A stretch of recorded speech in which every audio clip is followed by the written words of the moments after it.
Ô galera, tem tudo a ver.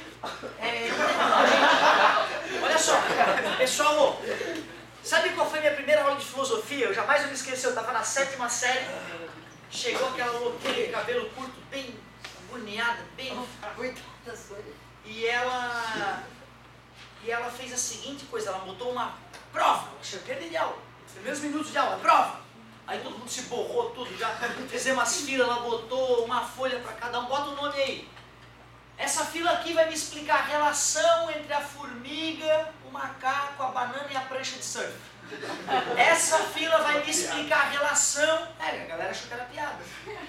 A relação entre minhocas, o sol, a lua e o sorvete. E te juro, ela pegou coisas aleatórias e jogou uma para cada fila. No começo eu demorei alguns meses para entender. Eu achei que ela era louca. Fiquei puto, fiquei revoltado com aquela aula e achei que ela era louca. E respondi lá, tentei achar alguma relação. E na verdade é óbvio que há, porra. Tudo dá pra relacionar. Se tu não consegue relacionar sorvete com minhoca, é porque tu é pouco criativo. Porque são tantas as possibilidades, mas tantas que eu tenho até medo de começar. Eu posso arrumar quantas relações eu quiser entre sorvete e minhoca. Para começar, sorvete, casquinha de sorvete, tem que ter algum trigo tem que nascer, tem que ter fertilidade, minhoca, humus para ser fértil, Meu, ridículo! Ah, tá certo, as coisas são feitas de átomos, então a minhoca é feita de átomos, o sorvete também é feito de átomos. Dá para relacionar de infinitas maneiras. O sorvete é vendido no McDonald's, e o McDonald's houve uma época que 30% da carne do hambúrguer era feita de minhoca. Tá vendo quanta relação bonita que dá para tirar? E eu acabei de tirar essas relações agora para ti. Não foi? Eu não programei essa aula de casa. Para te ver como tu estava chocado. Oh, relação até parece que tem. Claro que tem. Como tu é pouco criativo. A pergunta da amiga. Por que a sociedade hoje precisa saber a origem do universo? Tu é que te enganas. Ô meu, se eu quiser entender do que eu sou feito, entender por que a vida existe, se é que tem algum motivo. Entender por que faz sentido ser correto e não ser bandido. Entender o que vai acontecer comigo depois que eu morrer, já que eu sei que eu vou morrer, é a única certeza que eu tenho. Eu tenho que investigar a natureza. E para eu poder entender como é que nós chegamos nesse ponto, só se eu estudar a história dos acontecimentos um após o outro, a concatenação dos fatos. Então é natural que para entender a própria existência e entender o futuro, eu tenho que entender o passado. O professor de história não explicou para vocês. Estudamos a história, o passado, para não repetir os erros no futuro. E mais, para ir além, para melhorarmos no futuro. Outra, quando a gente está estudando como é que o universo era tempos atrás, é para ver como é que ele vai ser no futuro e poder viver um pouco mais. É uma questão de sobrevivência. O problema é que tu, como a maioria dos seres humanos, só consegue enxergar poucos dias na tua frente. Tu não consegue enxergar, pô, e daqui a 30 anos. Porque se tu conseguisse enxergar, tu estava estudando que nem um doente todo dia. Porque vocês que não estão estudando vão se fuder no futuro, vão ter salário baixo, a economia do país vai se arrombar, teu filho vai passar necessidade, talvez fome. Eu não estou brincando. E tu vai adoecer, tu vai talvez se suicidar. Porque tu não vai conseguir ajudar a tua família a sobreviver. E tu teve tudo, todas as condições de um retardado para te lembrar isso todo dia. Então tu vai pirar. Se tu enxergasse teu futuro, todos vocês seriam estudiosos. Vocês não enxergam o que vai acontecer na vida de vocês daqui a 20 anos. Eu sei o que vai acontecer, porque eu já passei pela tua fase. E por isso eu te alerto para o perigo que tu corre sendo vadio e não estudioso. Então tu vê, estudar a origem do universo, o Big Bang, é fundamental para entendermos como é que o nosso corpo é feito, como é que os átomos funcionam, como é que nós vamos entender o Criador do universo, se é que ele existe, e desvendar as leis, as regras por trás do universo e produzir máquinas mais eficientes para nos gerar alimentos mais eficientemente, fazer o planeta durar um pouco mais sem destruí-lo ecologicamente e conseguir fazer naves no futuro para fugir da expansão do Sol. Então tu vê, se tu for pensar, a coisa mais bela que nós fazemos é tentar entender a origem do universo, se o Big Bang existiu ou não, e como é que a evolução foi fazendo os hidrogênios transformar em hélio, transformar em lítio, transformar em carbono, e supernova, ferro e outros elementos químicos. e as estrelas explodindo e a poeira cósmica girando e formando planetas, satélites, asteroides, e a vida começar meio que aparentemente surgir do nada pela mistura desses elementos malucos que as estrelas formaram, e a evolução das espécies, um bicho melhor sobrevivendo mais que o outro, e a natureza matando os que não eram aptos, e a coisa foi acontecendo para brotar seres pensantes que refletiam sobre a própria existência. Isso é uma doença, é mágico, é só por isso que eu acho que vale a pena eu estar vivo. Senão não teria graça. Ah, não, eu vou lá. Bom dia, Senhor. Plém. Bom dia, Senhor. Plém. Plém. Aí, pum, eu me mato de uma vez. E eu estou te convidando para não correr esse risco de ter uma vida tão normaloide, uma vida tão medíocre que não vai contribuir para a existência da humanidade. Estou te convidando para vir ajudar nós a crescer em uma pequena fagulha do conhecimento humano. E começa pelo estudo da origem da vida, do universo. Isso é estudar Deus. É uma religião para mim. A gente fica rezando, eu acho isso uma loucura. Eu acho melhor ficar estudando e tentando entender como é que a natureza chegou ao ponto que chegou. Então, eu acho a pergunta muito legal. E ao estudar a natureza, quando a gente descobriu que massa atrai massa, que átomos atraem átomos, que explicou a formação das estrelas, a formação dos planetas, um indiano uma vez fez umas contas. Pô, se o Newton está certo e massa atrai massa de acordo com a lei de atração das massas, que nós vamos estudar mais para frente, então quer dizer que tem uma hora que vai, se uma estrela ficar muito grande, massa atraindo massa, esses átomos aqui do interior da estrela vão estar tão espremidos, que a ideia do Bohr de os prótons e nêutrons serem orbitados por elétrons, Bohr ensinou a gente como é que se calcula essa força que um átomo pode fazer no outro. Por isso que a minha mão não penetra no quadro, né? Porque a eletrosfera dos átomos do quadro repele a eletrosfera dos átomos na minha mão. Lembra a eletrosfera, a casquinha dos átomos? Os opostos atraem, os iguais se repelem. O indiano fez as contas e viu, vai dar merda. Ou o Newton está errado com a lei da atração das massas, ou o Niels Bohr, que descobriu o modelo atômico atual, né, está errado. Porque pelas minhas contas, uma hora vai implodir essa merda. Uma hora a massa vai ser tão grande que essa estrela vai colapsar. A força gravitacional vai vencer a repulsão entre as eletrosferas dos átomos. Os átomos vão quebrar. Ele não sabia, ele sabia que ia dar alguma anomalia. Ele fez as contas e viu que o resultado mostrava que a estrela não poderia existir. E aí ele supôs que se isso acontecesse, a matéria ia colapsar, ia virar uma nova forma de energia, ia ficar muito menor a estrela, ao colapsar ia sair de uma gigante para uma coisa minúscula, altamente massiva.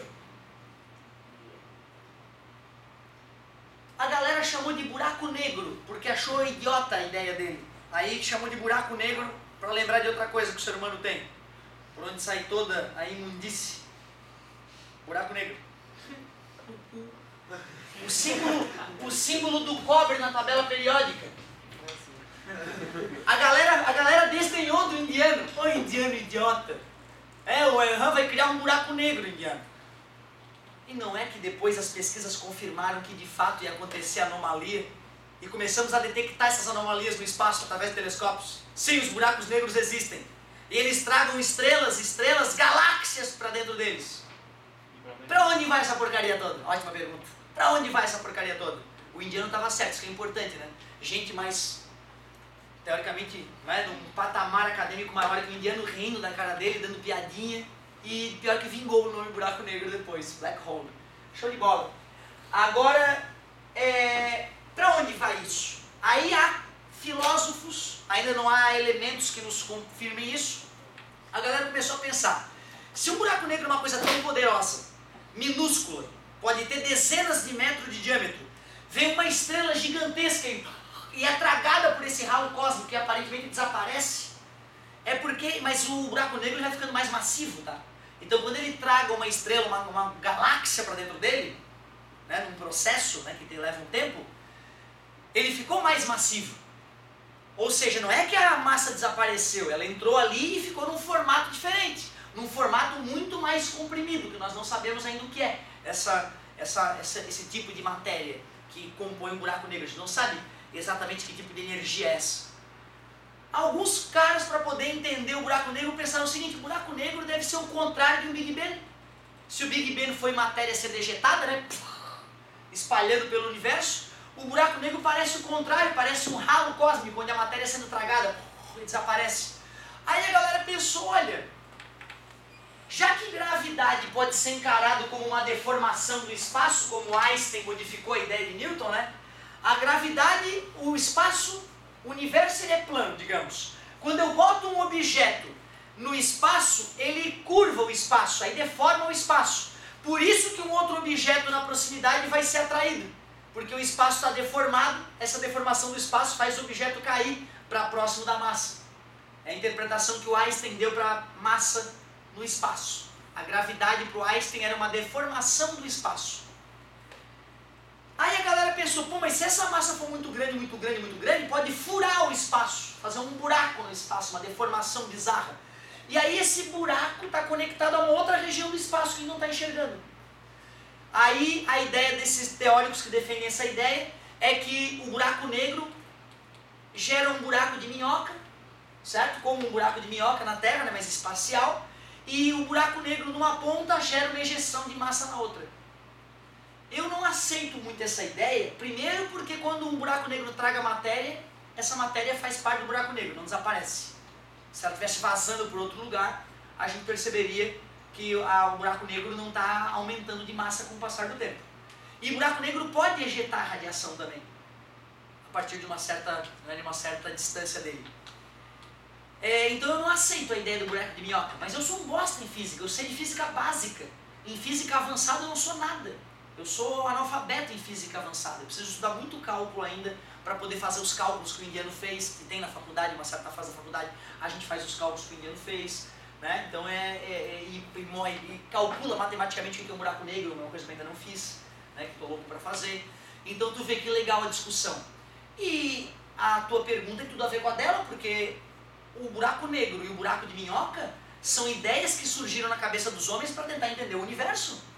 Certo? Então é o homem tentando explicar. E quando o homem tenta explicar um fenômeno, volta e meia ele vomita umas merda, umas coisas que não tem nada a ver. Mas o bacana é isso da ciência, cada um pode falar o que quiser, desde que outras pessoas possam apontar para ti e falar, não, tu tá errado por isso, por por aquilo. Aí tem que baixar a cabeça e falar, pô, realmente. Entendeu? Isso que é o legal da ciência, por isso que o que foi sobrando foi as melhores ideias. E hoje nós estamos cheios de boas ideias e algumas ainda a serem confirmadas, tipo o buraco de minhoca. Beleza? Ótimas as colocações. E uma bomba de prótons? Como? Uma bomba de prótons. Bomba de prótons. Deixa eu ver se eu entendo o que é isso. Eu não sei se eu vou estar falando bobagem, porque eu não lembro dela, se me ter estudado ela. Vou perguntar para o Deus Google depois que eu tentar falar. Bomba de próton. Próton onde é que tem? Tem no núcleo dos átomos. Próton sozinho não existe. Dois prótons jamais vão estar juntos, sem ninguém junto ali para aguentar os dois, porque os opostos e os iguais, então tu vê, eu nunca vou ter dois prótons juntos, a não ser que eu tenha nêutrons para segurá-los. O que eu acabei de criar, para quem já está estudando química, é um núcleo de um átomo de hélio, que além de dois prótons e dois nêutrons, tem dois elétrons, né, orbitando aqui, formando uma eletrosfera praticamente esférica, certo? Ou quase perfeitamente esférica. Se a bomba que tu diz tem a ver com próton, ela tem a ver com o núcleo do átomo. É bomba nuclear. Deve ser uma bomba nuclear com alguma especificidade, com alguma coisa diferente. Bomba nuclear tem dois tipos clássicos. Energia nuclear tem dois tipos clássicos de a gente obter. Ou a gente pega um material radioativo e para ele ser radioativo é um indicativo de que o núcleo dele já não está legal, já está meio instável. Por exemplo, o átomo de hélio tem ou o átomo de hidrogênio, que é ainda mais simples, lembra? Esse é o átomo de hidrogênio mais comum que tem. Mas lembra que tem um átomo de hidrogênio que tem um nêutron junto com o próton? Né? Alvo da nossa aula inaugural, que é o deutério. O deutério é radioativo. Ele ser radioativo mostra que aquele nêutron ali está deixando o núcleo instável, então ele está liberando radiação.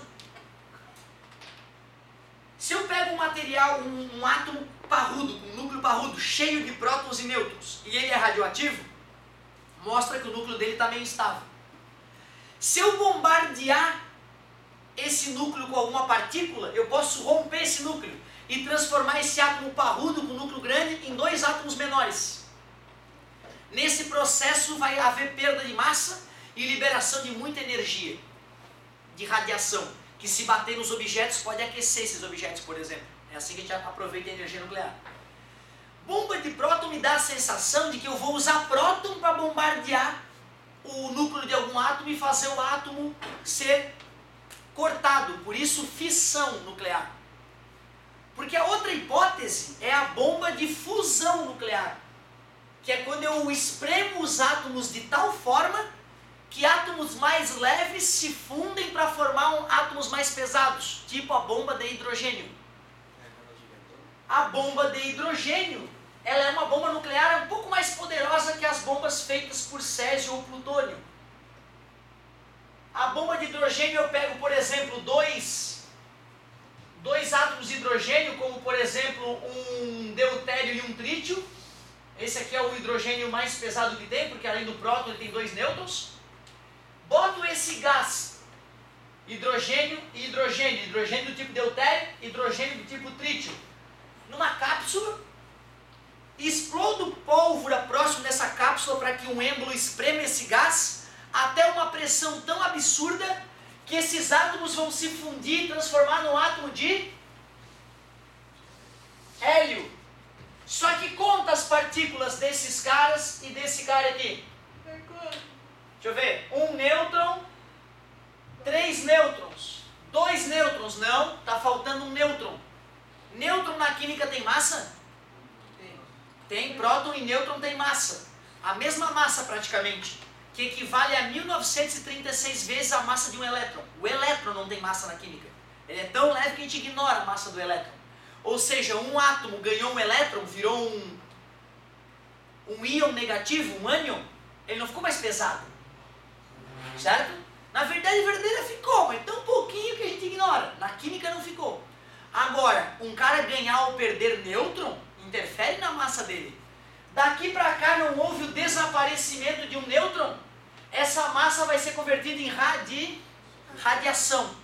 Bomba de hidrogênio, porque eu usei hidrogênio para formar hélio. É o que acontece no nosso Sol, lembra? O nosso Sol está queimando, está fundindo toneladas e toneladas de hidrogênio a cada segundo, que está se convertendo em hélio, que em latim significa Sol, inclusive, lembra? E está emitindo radiação. Por isso que eu falei, o Sol está ficando mais leve a cada segundo, muito mais leve, milhões de toneladas, 4 milhões de toneladas por segundo mais leve.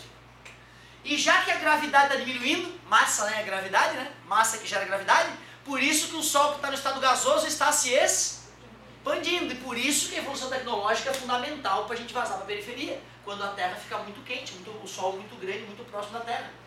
Por isso aqui a religião, aqui é a física. Então tu vê, o hidrogênio basicamente é com prótons, né? Então bomba de próton talvez, não sei, vamos ver. Deus Google sabe tudo. Se a internet estiver boa, vai ser até rápido.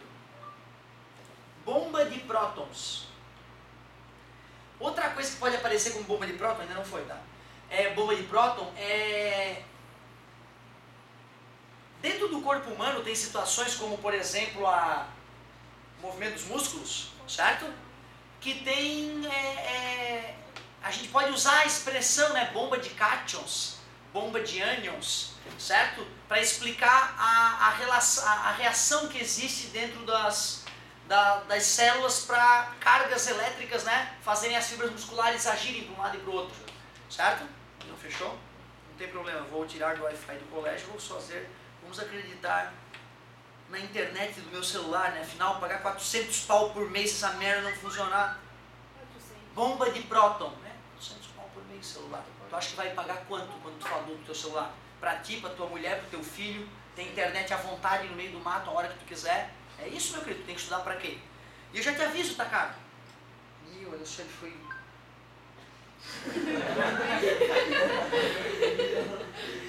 Bomba de próton é que vai pagar quanto? Calma, Google. Tua mulher, teu filho, a internet?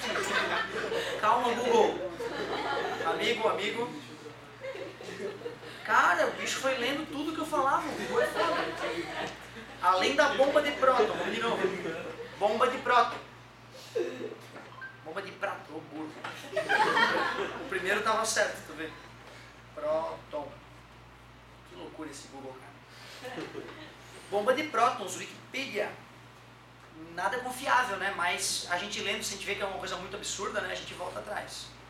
Uma bomba de prótons, ou bomba H+, é uma proteína integral da membrana, tá vendo? Ó, membrana, ele está querendo dizer, na verdade, é da musculatura, provavelmente. Ó. ADP em ATP, é biologia, tu vê. É biologia, como tu fez essa pergunta em física, olha para que lado eu fui. Olha para que lado eu fui. Então tu vê, a bomba de prótons é, na verdade, o processo que a gente usa para descrever a contração de um músculo. E próton porque vai ter H+. O que é H+? Hidrogênio clássico é isso aqui, né? Ele está neutro, elétron e próton. Perdeu um elétron. H+, né? H+ é um próton. Então tu vê, quando o hidrogênio do meu corpo perde um elétron, ele vira um próton. E se ele se desloca de um lado para o outro, gerando corrente elétrica, por exemplo, para contração muscular, então eu posso dizer que ele está funcionando como uma bomba de próton, mas não bomba de explodir, bomba de bombear e fazer a musculatura, né, se contrair para um lado ou para o outro, certo? Aliás, né, quando eu estico meu braço, o bíceps se contrai. Aí eu relaxo ele, a bomba de prótons para de agir, a musculatura relaxa, eu começo a contrair o tríceps, bomba de próton funcionando, enquanto eu desliguei essa bomba de próton. E se eu fico forçando dos dois lados, posso até machucar a articulação, né? Ao mesmo tempo agindo com a bomba de próton do lado de cá e do lado de lá. Ou seja, o músculo só se contrai, né? Tu relaxa ele, ele só se contrai. Por isso que tem que ter um antagonista, né? Para ter um movimento de ida e um movimento de volta. Se o cara rompe o bíceps, ele só vai conseguir esticar o braço dele. Ele vai ter dificuldade para contrair, né? Vai ter que operar o bíceps para poder voltar a contrair o braço. Ou seja, teu músculo nunca se estica, né? Ele só se contrai. Ele se esticou porque o outro músculo antagonista a ele se contraiu. Mas eu não entendo porcaria nenhuma de biologia, tá? Estou batendo um papo aqui porque eu vi que tem a ver com a biologia, como eu supus no final da nossa argumentação. Já que a gente está falando de bomba, quanto que vale um megaton? Mega é 1 milhão. Tom, toneladas. 1 megaton significa a explosão de 1 milhão de toneladas de TNT, dinamite. Pois é, por incrível que pareça, 1 megaton para a bomba atômica atualmente é pouco. Qualquer bombinha atômica mequetrefe gera mais que 1 megaton. Ou seja, gera um estrago maior do que queimar 1 milhão de toneladas de dinamite. É uma doença realmente. Para quem já viu uma banana de dinamite explodir, cara, tu não acredita que paulada. Eu tinha um amigo com o pai dele que é pedreiro, e não sei como o cara às vezes deixava a gente ir lá estourar umas bananas de dinamite. Uma doença, né? Crianças de 15, 16 anos tomando banana de dinamite. Com acesso a dinamite. Olha que merda, né? Se passa uma coisa errada na cabeça de um de nós naquela época, né? O estrago dá pra fazer. Pra ir pra cadeia frouxo. E, cara, é assustador, bicho. Quando tu vê as pedras, né, uma pedra grande, cara, tu vai lá, faz um furo na pedra, bota uma bananinha de dinamite. Um estopim, que ela é gelatinosa, a dinamite, né? Ela é branca e gelatinosa. Tu pega o estopim, enterra nela, rezando, né, para nada dar errado, né? E aí puxa um cabinho, né, que tem pólvora dentro, e de longe tu liga aquilo vai queimando, que era o método que a gente usava naquela época. E, meu Deus, cara, sai de baixo, cara, treme o chão, tu fica apavorado com o tamanho, mesmo de longe. É realmente uma cena bizarra. Agora tu imagina uma banana de dinamite que sei lá o que, dá 200, 300 gramas. Né? Agora tu imagina 1 milhão de toneladas. Uma tonelada de dinamite eu não consigo imaginar. Não consigo imaginar. Oi. E bomba de nêutron? Pois é, bomba de nêutron, na verdade, ela está relacionada justamente, se a gente for pensar, quem foi que se transformou em radiação? Quando eu fundi o deutério com trítio, não foi o nêutron que desapareceu? Então, na verdade, a bomba atômica pode ser chamada de uma bomba de nêutron. Tu vê, ó, o ideal é que na próxima aula tu me traga exercício de física, dúvida de exercício, tá, gente? Bomba de nêutrons. Bomba de nêutrons é a última variante da bomba atômica. Em geral, é um dispositivo termonuclear pequeno. Um dispositivo nuclear pequeno. Não é 4G ainda. Em geral, com corpo de níquel ou cromo, onde os nêutrons ficam na reação de fusão intencionalmente. Não são absorvidos pelo interior da bomba, mas se permite que escapem. As emanações de raio-x e de nêutrons de alta energia são seu principal mecanismo destrutivo. Os nêutrons são mais penetrantes que outros tipos de radiação, de tal forma que muitos materiais de proteção que bloqueiam raios gama são pouco eficientes contra eles. O que ele está dizendo então? É uma bomba atômica, porém a bomba atômica tem algum tipo, onde a reação vai ocorrer dentro dela, ela tem algum tipo de carapaça aqui feito dos materiais citados, fazendo com que só escape da bomba nêutrons e bloqueando as demais partículas que poderiam sair, pedaços de átomo, por exemplo, menores, ou o próprio átomo que foi fundido. E já que ela vai eliminar só nêutron, ou principalmente nêutron, ela vai emitir uma radiação mais penetrante do que os raios gama, que são as principais radiações emitidas pelas bombas convencionais. Assim, se o sujeito sabe que o cara vai explodir uma bomba atômica convencional, ele poderia se proteger com algum escudo de chumbo muito espesso para que os raios gama não atravessassem o escudo, mas os nêutrons atravessariam. Então, a bomba de nêutrons ela tem uma penetração maior do que a bomba atômica convencional, porque ela tem algum tipo de escudo que só deixa sair em maior quantidade nêutrons. Legal, né? Eu também não sabia, aprendi agora, tu vê que legal, aprendi com o Google, bomba de nêutron, não sabia que tinha um escudo que deixava passar só os nêutrons. Pergunta legal. Não se esqueça, dá uma olhadinha na física, cara, é mais palpável, eu adoro ficar falando sobre isso, eu poderia passar minha vida falando sobre isso. Mas dá uma olhadinha mais palpável na matéria que a gente está olhando de física e vê se tem alguma dúvida que vale a pena a gente tirar nesses minutos finais que nós temos. Temos ainda uns 10 minutos.